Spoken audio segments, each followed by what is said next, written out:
오늘은 하이델베르크 29문과 30문을 중심으로요, 마태복음 1장 21절 본문으로 해서 제목이 저기 뭐라고 돼 있어?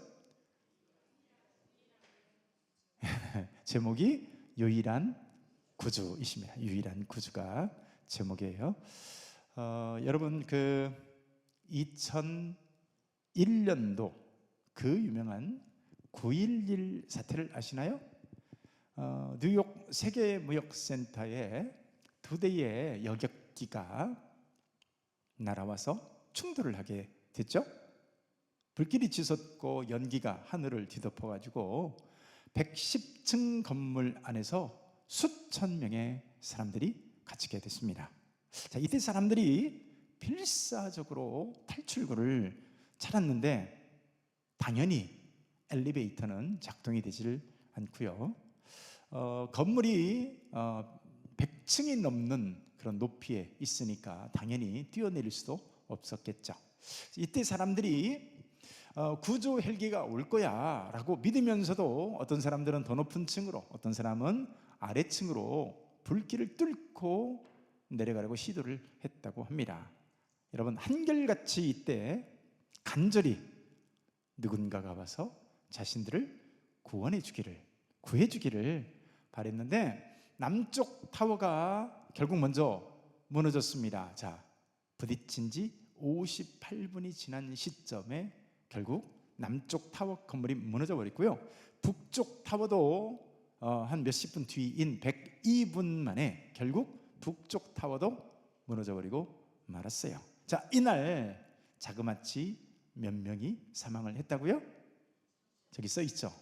2977명이 목숨을 잃었어요. 엊그제 화력발전소인가 거기 무너져가지고 7명인가 이렇게 거기 이렇게 사고를 당했잖아요. 그것도 대한민국이 떠들썩하고 대통령도 막 나서고 막 이러는데, 생각해 보세요. 3,000명 가까이 남은 사람들이 결국 구조는 오지 않았고 탈출구가 없었기 때문에 3,000명 가까운 희생자가 생겼습니다. 만약에, 자, 여러분 생각해 보세요. 자, 상상력을 발휘해서 제가 그래서 저기 그림 하나를 그려 놓는데요. 만약에 단 하나의 확실한 탈출구가 있었다면, 자, 이 길이 유일한 탈출구예요. 반드시 사는 탈출구예요. 이 길로 나가면 사는 거예요. 근데 그 길을 두고 다른 길을 찾는 사람이 있을까요? 없을까요?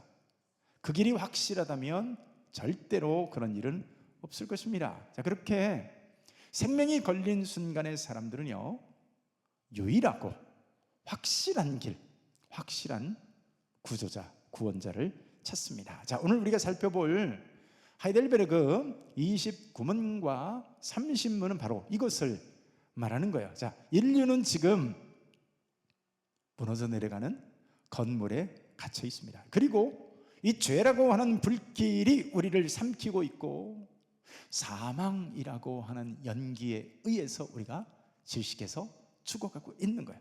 자, 이 인생이라고 하는 건물이 무너지면 우리는 영원한 멸망이라고 하는 침몰이 기다리고 있는 거예요. 자, 어떤 침몰? 영원한 멸망이라고 하는 침몰이 기다리고 있는 거예요. 자, 그런데 하나님이 주신 단 하나의 탈출구가 있습니다. 그리고 단 하나의 구조자가 있는데요. 자, 그게 오늘 마태복음 1장 21절 말씀입니다. 우리 같이 한번 읽어볼까요? 시작. 아들을 낳으리니 그 이름을 예수라 하라. 이는 그가 자기 백성을 그들의 죄에서 구원할 자이심이라 하니라.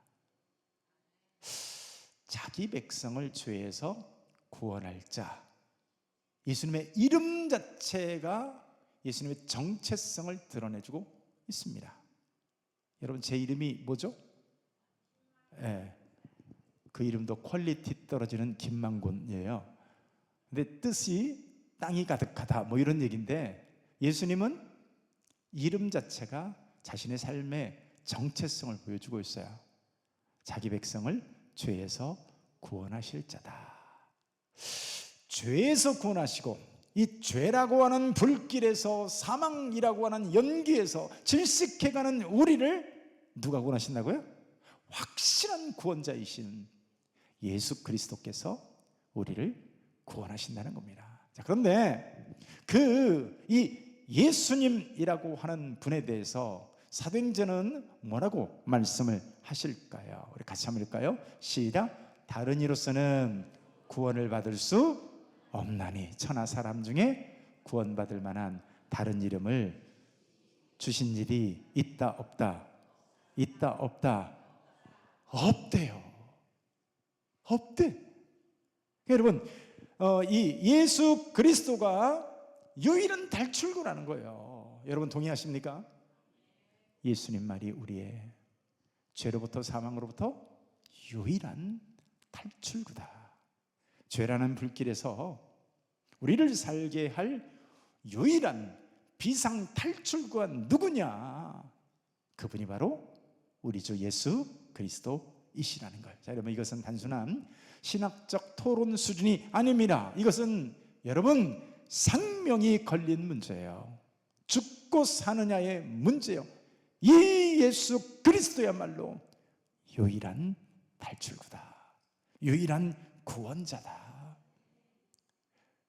자, 오늘 하이델베르크 요리무다 제29문도 동일한 이 진리를 오늘 다루고 있는데요. 자, 질문이 뭐예요?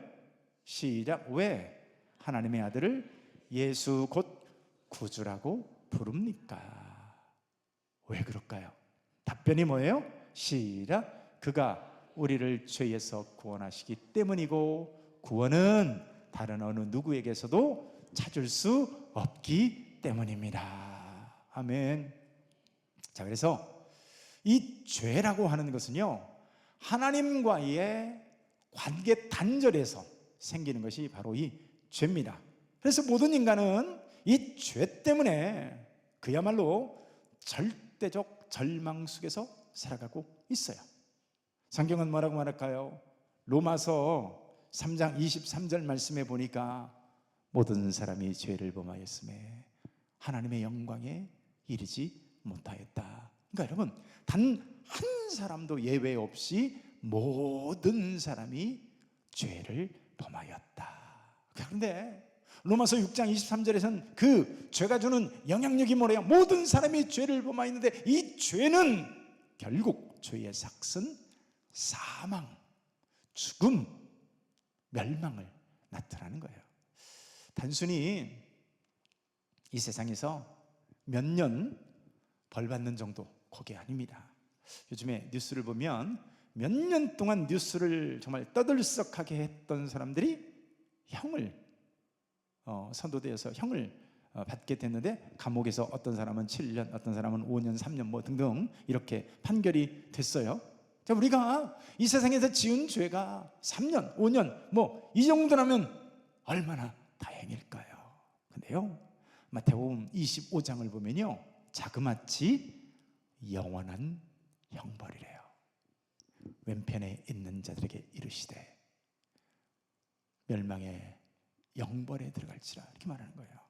여러분, 이게 그러니까 장난일 수 있어요, 없어요?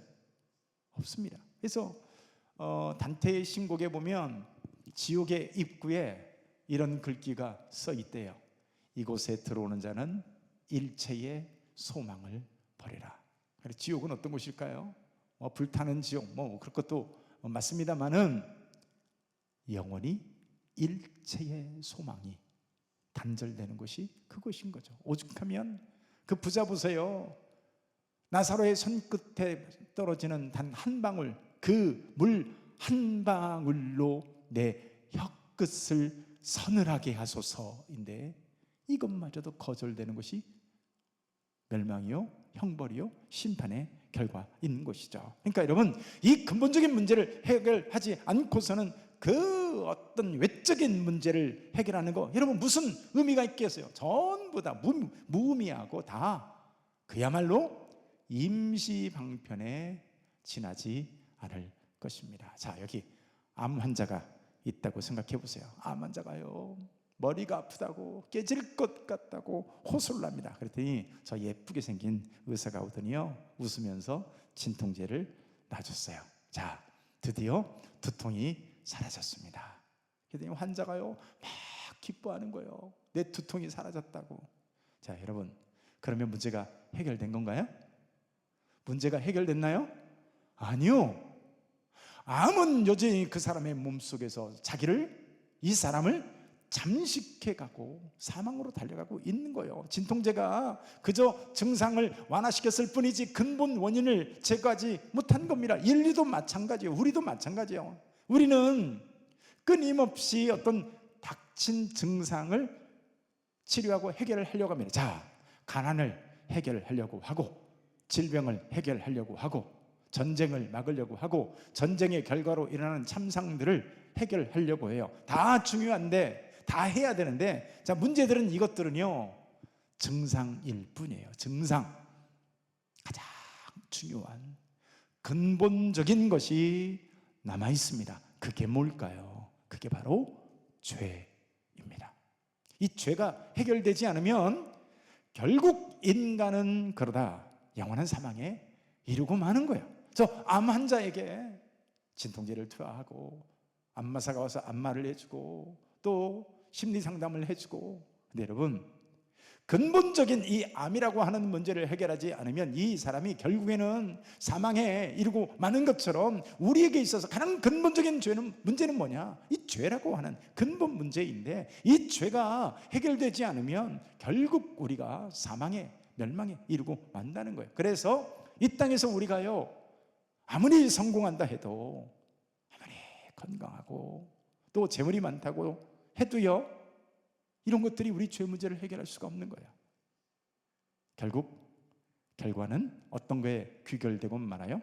죄가 해결되지 않고서는 영원한 형벌이라고 하는 결과에 귀결되고 만다는 것입니다. 자, 그렇다면 질문은 이거예요. 근본적으로 그러면 우리 인간이 노력하면 스스로 우리는 이 죄의 문제를 해결할 수 있는 능력을 가졌을까? 자, 이 질문이 바로 하이델베르그 29문의 답입니다. 우리 답변 한번 읽어볼까요? 시작. 그가 우리를 죄에서 구원하시기 때문이고, 구원은 다른 어느 누구에서도 찾을 수 없기 때문입니다. 찾을 수 있다고요? 없다고요? 없다는 거예요. 그러니까 여러분, 우리가 아무리 노력하고 선을 행하고 도덕적으로 종교적으로 발버둥을 쳐도 바로 이 영원한 형벌을 초래하는 죄의 멍에를 우리 스스로는 절대로 벗을 수 없다는 거예요. 마치 불타고 있는 건물에 갇힌 사람이, 아까 쌍둥이 빌딩에 그 불타고 있는 건물에서 갇혔을 때 스스로를 구원할 수 없듯이, 바로 이 죄에 갇힌 인간은요 절대로 스스로 구원할 수가 없습니다. 오직 절대적인 외부의 개입이 필요한 것이죠. 절대적인 외부의 구조자, 누굴까요? 그 구조자가 바로 우리 주 예수 그리스도인 줄 믿으시기를 축원합니다. 우리 주 오직 예수 그리스도 한 분만이 유일한 탈출구입니다. 자, 오늘 마태복음의 1장에 있는 이 천사가 예수님의 이름을 말하면서, 자, 이는 그가 자기 백성을 그들의 죄에서 구원할 자이시다 라고 하는데, 이 예수라고 하는 이름 자체가 구원하다 라고 하는 뜻을 갖고 있어요. 자, 이 예수라고 하는 이름이 히브리어는 여호수아입니다. 헬라어로는 예수, 히브리어는 여호수아예요. 자, 근데 이 예수님을 향해서 유대인들이 어떻게 오해를 했을까요? 정치적 메시아로 오해를 했습니다. 그 지긋지긋한, 정말 지긋지긋한 이 로마의 압제에서 우리를 독립하게 해줄 메시아. 여러분, 우리나라에 일제 36년이라고 하는 치하에 있을 때 지긋지긋했을까요? 안 했을까요? 우리가 드라마 같은 거나 소설 같은 거, 자료 같은 거 보면 정말 지긋지긋하지 않았겠어요? 그죠? 일본 사람들의 이 고약함, 그들의 압제, 이 억울함부터 시작해가지고 특별히 믿는 사람들에 대한 이 박해들. 그런데 메시아를 어떻게 이해했어요? 정치적으로 로마라고 하는 압제에서 해방시켜줄, 독립시켜줄 메시아로 기다렸고 그렇게 이해를 했습니다. 혹은 수많은 민중들은 이 예수님을요, 메시아를 가난과 질병에서 해방시켜줄 메시아로 기대하고 기다렸고 그래서 따라다녔어요. 그러나 여러분, 오늘 본문은 그리스도의 최우선적인 미션이 뭐라고요? 바로 자기 백성을 죄에서 구원하는 그것이었습니다. 자, 예를 들어 볼게요. 자, 마태복음을 보면 마가복음 2장에 중풍병자 이야기가 나오는데요. 여러분, 중풍병자, 자, 오늘 본문에 마가복음 2장에 있는 이 중풍병자는 그저 손 못 쓰는 정도가 아니라 전신마비 환자였습니다. 자, 그래서 중풍병자의 특징이 뭐예요?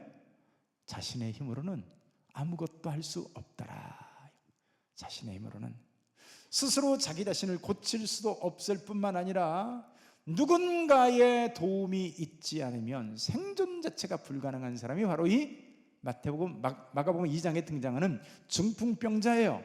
자, 우리 인류가 바로 이 중풍병자의 상태에 있더라는 거예요. 자, 그것을 어려운 신학적 용어로 전적 타락, 전적 부패라고 합니다. 완전히 타락하고 완전히 부패했어요. 자, 어떤 상태? 중풍병자와 같은 상태. 자, 그런데 여러분, 4명의 친구들이 등장하죠. 여러분, 이 4명의 친구들 참 고마운 사람들이죠. 근데 그들이요, 이 4명의 친구들이 예수님에게 와서 무엇을 구했는지 아세요? 내 친구를 이 육체의 질병에서 좀 고쳐주세요. 뭐 당연한 거죠. 근데 예수님은 의외의 말씀을 하시는 거예요. 자, 마가복음 2장 5절 읽어볼까요? 시작. 예수께서 그들의 믿음을 보시고 중풍병자에게 이르시되 작은 자야, 내 죄사함을 받았느니라 하시니. 자, 이 친구들은 뭐를 구했어요? 병에서 좀 고쳐주세요. 예수님은 뭐라고 말씀하세요?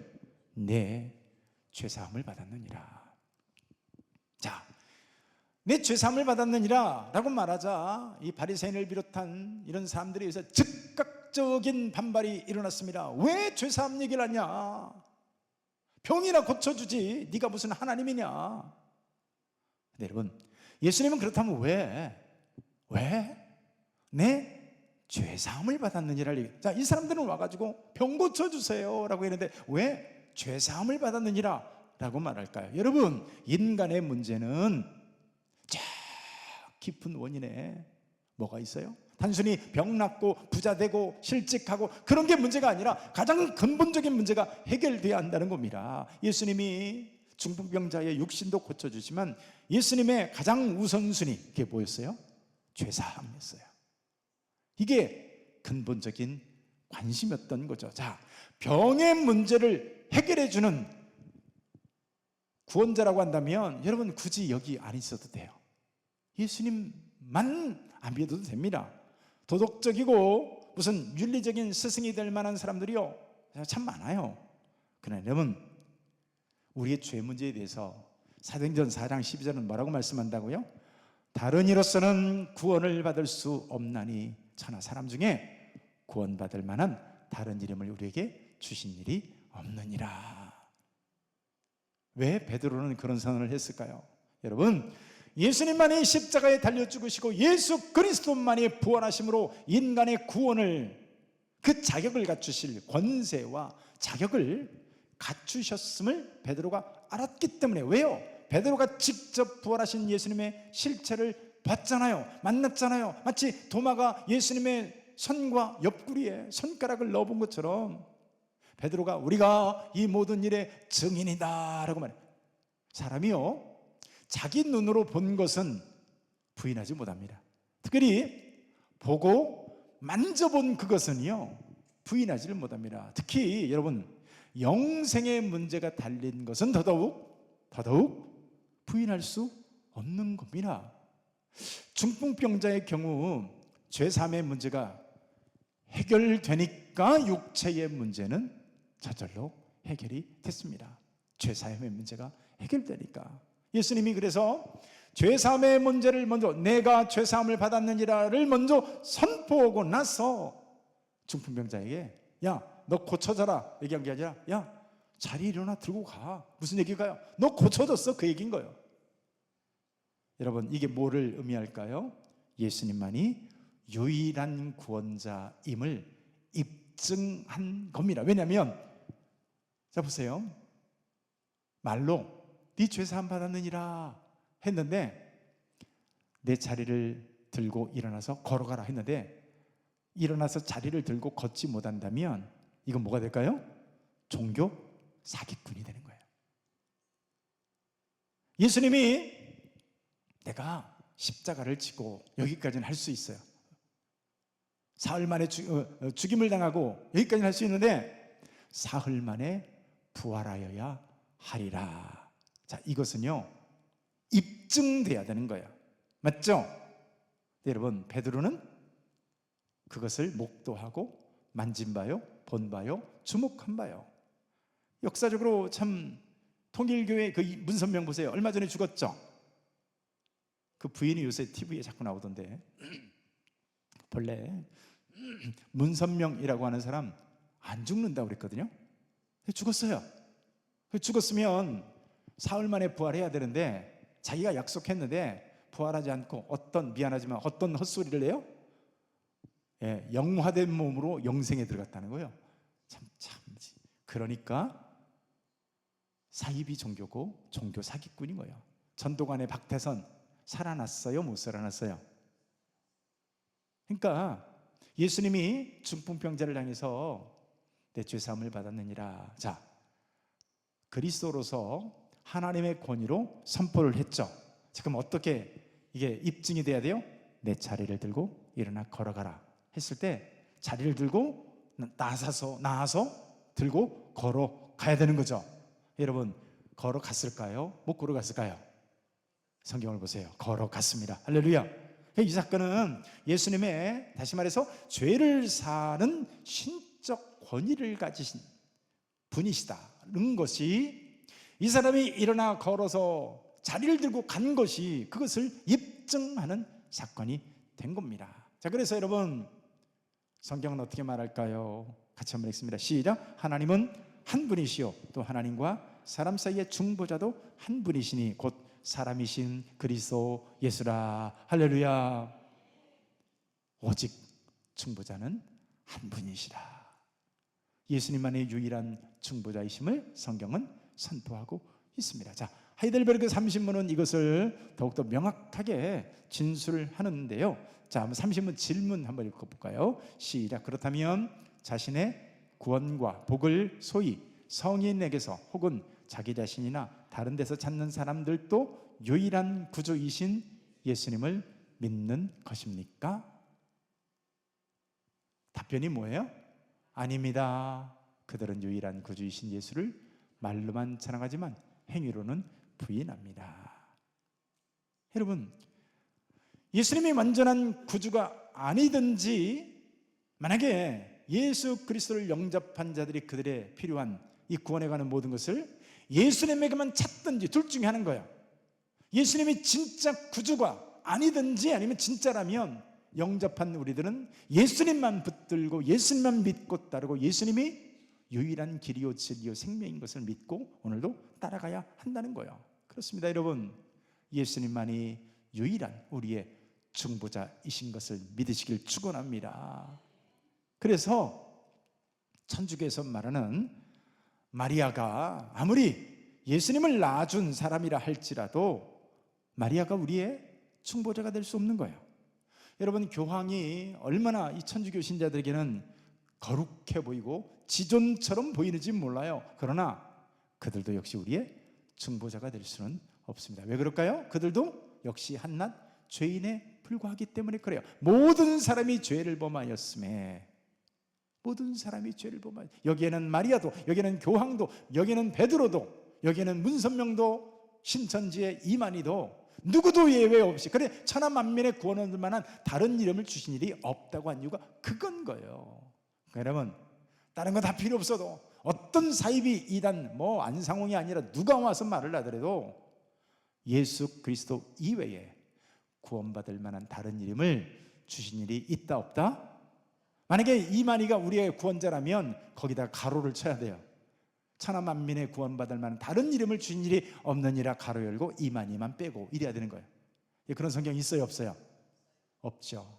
그러니까 여러분, 다른 데 가서 무슨 이만희가 어떻고 안상홍이 어떻고, 여러분 다 지옥에 오늘도 속아 넘어가는 거예요. 자, 그렇다면 우리는 어떻게 살아야 할까요? 첫 번째, 예수 그리스도만이 유일한 구주이심을 확신하시길 축원합니다. 이것은 하나의 문장의 마침표 같은 거예요. 문장의 마침표가 딱 끝나면 이 문장은 지금 끝난 거죠. 마찬가지로 여러분, 예수님이 우리의 유일한 구원자이시다라고 하는 것은 어떤 타협이 가능하거나 뭔가 양보할 수 있는 그런 것이 아니라, 자, 이것은 어쩔 수 없이 성경이, 하나님이 선언하고 있는 절대 진리입니다. 그래서 여러분, 그 유명한 성경 구절 뭐라고 말하고 있죠?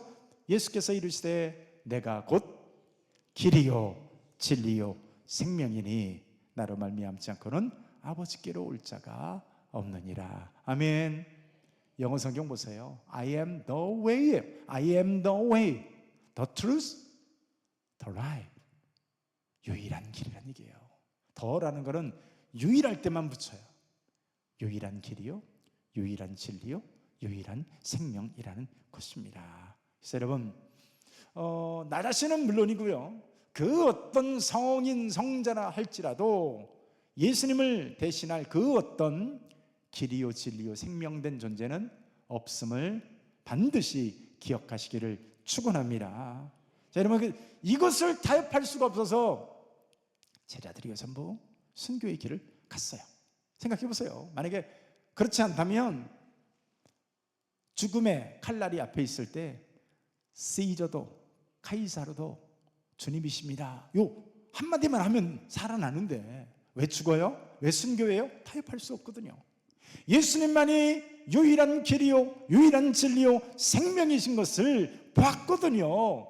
사흘 만에 예수님이 부활하신, 그래서 그 예수님이 하늘 보좌 위로 승천해 자기 눈으로 본 그 예수님의 모습을 봤거든요. 여러분, 이것을 소크라테스가 가능할까요? 솔로몬같이 머리가 좋다고 가능할까요? 아닙니다. 유일한 죽음의 문제를 해결하시는 분은 유일한 우리 주 예수 그리스도 한 분이십니다.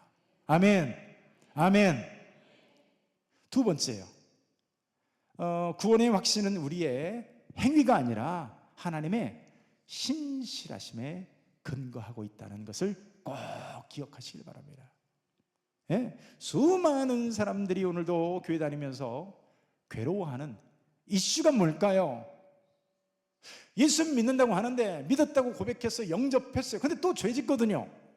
여전히 죄를 짓는 것을 모습으로서, 나는 완벽하지 않으므로 나는 구원받지 못할 거야, 이런 마음 때문에 오늘도 얼마나 많은 사람들이 두려워하는지 모릅니다. 그러나 여러분, 이것은 잘못된 생각이에요. 아니, 처음부터 구원은 내 공로로 시작해 본 적이 없습니다. 구원은 내 공로로 시작해 본 적이 없어요. 오직 구원의 출발은 내가 얼마나 양심적이냐, 얼마나 착하게 살았느냐, 그것이 아니라 예수 그리스도를 통한 십자가에서 칭의와 성화 때문에 오늘 내가 구원에 이르게 되는 거예요. 자, 구원 얘기가 나올 때 반드시 등장하는 것 중에 하나가 이 칭의라고 하는 건데요, 의롭다, 선언받는, 자, 이것은 법정적 용어예요. 법정적 선언입니다.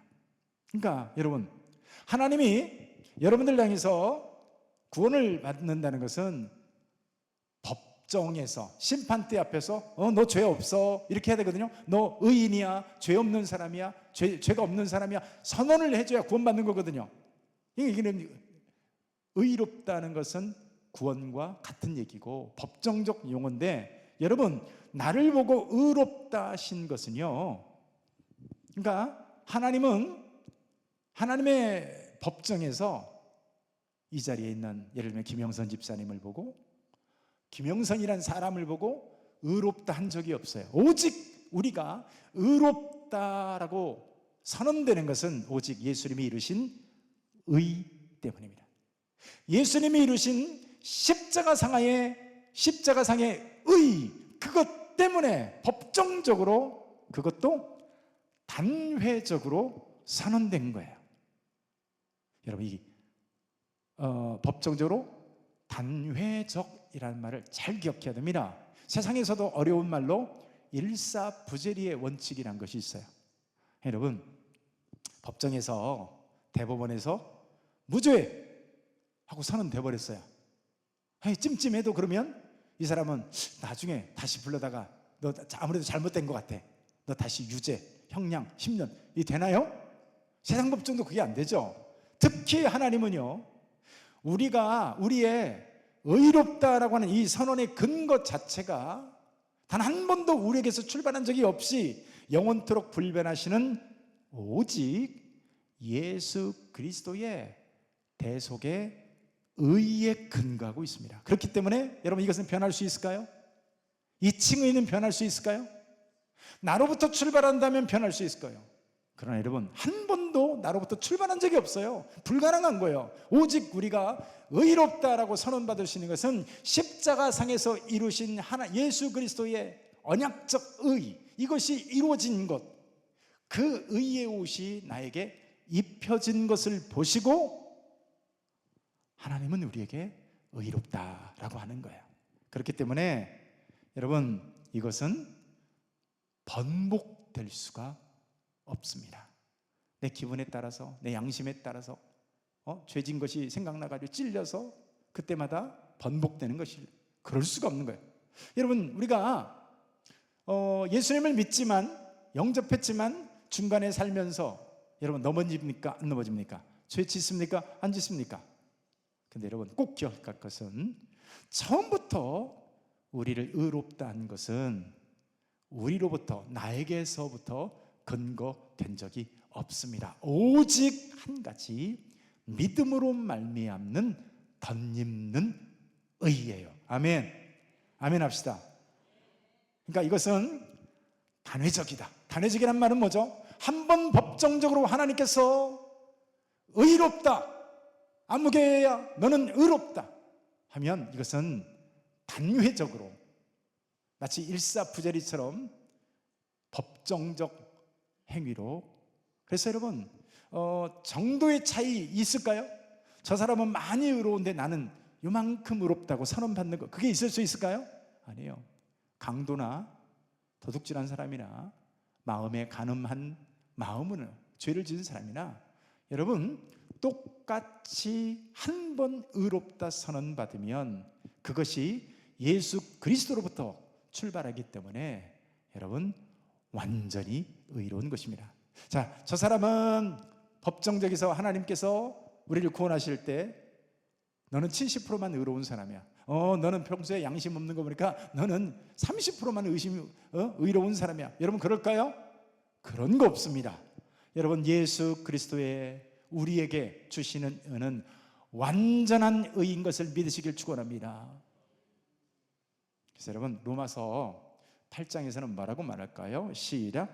높음이나 깊음이나 다른 어떤 피조물이라도 우리를 우리 주 그리스도 예수 안에 있는 하나님의 사랑에서 끊을 수 없으리라.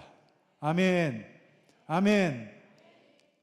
나 자신도 끊을 수 없다, 이 얘기죠. 여기 보니까 누구도 끊을 수 없다고 되어 있잖아요.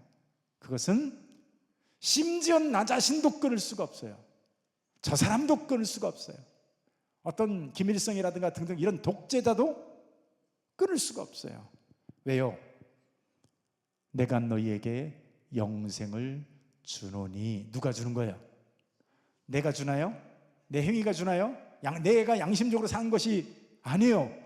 예수님께서 내가 너희에게 영생을 주노니 라고 말하고 있어요.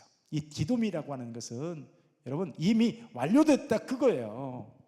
여러분, 이 말은, 의롭다 된 이 선언은 결코 취소될 수가 없습니다. 그래서 여러분, 사람들이 왜 헷갈리냐면 성화와 구원을 혼동하니까요. 그런 거야. 성화는 저와 여러분들이 평생 이뤄가야 될 숙제입니다. 근데 여러분, 이 성화는 우리가 살아가는 이 생에서는 죽는 날까지 결코 완성될 수가 없어요. 구원받았지만 여전히 우리가 죄 가운데 계속 싸워 나갑니다. 자, 예를 들면 이런 거예요. 가나안 땅에 여호수아와 이스라엘 백성들이 진군을 했죠. 자, 하나님의 말씀대로 하나님이 언약하셨으니까, 약속하셨으니까 여러분, 가나안 땅을 정복했습니다. 할렐루야. 정복했어요. 자, 근데 결정적으로 승리했기 때문에 정복을 완성했다라고 말하는데, 정복한 이후에도 몇몇 요새들이 남아가지고 국지전이 계속되고 있어요. 자, 그러면 정복이 안 된 건가요? 아니요, 이것을 정복했다고 말합니다. 우리도 마찬가지요. 십자가 사건으로 이미 우리는 구원받았어요. 그런데 이것은 바뀔 수가 없어요. 그런데 성도의 내면에 있는 잔존하는 죄들과 이 국지전은 죽을 때까지 싸우는 거예요. 누군가를 미워하고 또 회개하고 또 누군가의 아무튼 이 음란함 때문에 또 넘어지고. 근데 여러분, 이런 것들이 십자가를 통한 구원 사건을 취소시킬 수 없다는 거예요. 대신 자, 그런 사탄의 국지전에서 우리가 자꾸 실패하잖아요. 그럼 뭐가 문제가 되냐면 하나님과의 친교에 문제가 생깁니다. 이해되십니까?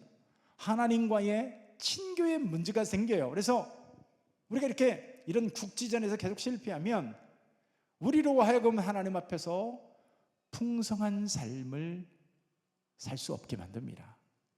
그러니까 중요한 것은, 자, 우리가 얼마나 복되게 사느냐, 얼마나 영광 돌리냐의 문제지 우리의 구원이 취소된다고요? 아니라는 거예요. 처음부터 구원은 나로부터 시작 자체가 시작된 적이 없기 때문에 나 때문에 취소될 수는 없습니다. 자, 세 번째, 자, 예수 그리스도 외에 다른 구원의 길을 찾아서는 안 됩니다. 그래서 여러분, 혼합주의에 빠지거나, 예를 들면 교회 열심히 나와요. 주일날 나오고 오전 예배, 오후 예배 참석하고 심지어 새벽 예배도 나와요. 근데 낮 시간에 다른 날 평일날 저 선운사 찾아가서 거기 불당에 가서 불공도 드리고, 또 짬짬이 저 동자승 있잖아요. 깃발 걸려 있는데 찾아가서 사주도 묻고. 자, 그러면 나는 예배에 안 빠졌으니까 나는 하나님 잘 믿는 사람인가요? 새벽 예배도 나오니까 잘 믿는 사람인가요? 하나님은 그것을 네가 나를 버렸다, 네가 나를 떠났다, 이렇게 하는 거예요. 그러니까 여러분, 혼합주의에 빠져서도 안 되고 다른 길을 찾기 위해서 기웃거려서 안 됩니다. 여러분, 불타는 건물에서 인생이라고 하는 이 유일한 탈출구, 사망의 탈출구는 오직 예수 그리스도라고 하는 이 탈출구밖에 없습니다. 여러분, 예수님은 완전한 구주이십니다. 그분 안에 구원에 필요한 모든 것이 있고요, 그분 외에는 구원받을 만한 다른 이름이 없습니다. 여러분, 이 자리에서 꼭 기억하시길 바랍니다. 꼭 기억하시길 바랍니다. 구원은 나로부터 시작된 적도 없다. 그렇기 때문에 나로 말미암아 취소될 수가 없어요. 왜요? 내가 구원 얻은 것은 오직 예수 그리스도의 덧입는 의 때문입니다. 예수 그리스도의 의 때문에 법정적으로 하나님께서 예수 그리스도의 십자가를 보면서 네가 의롭다 하십니다. 할렐루야. 기도합니다. 하나님 아버지,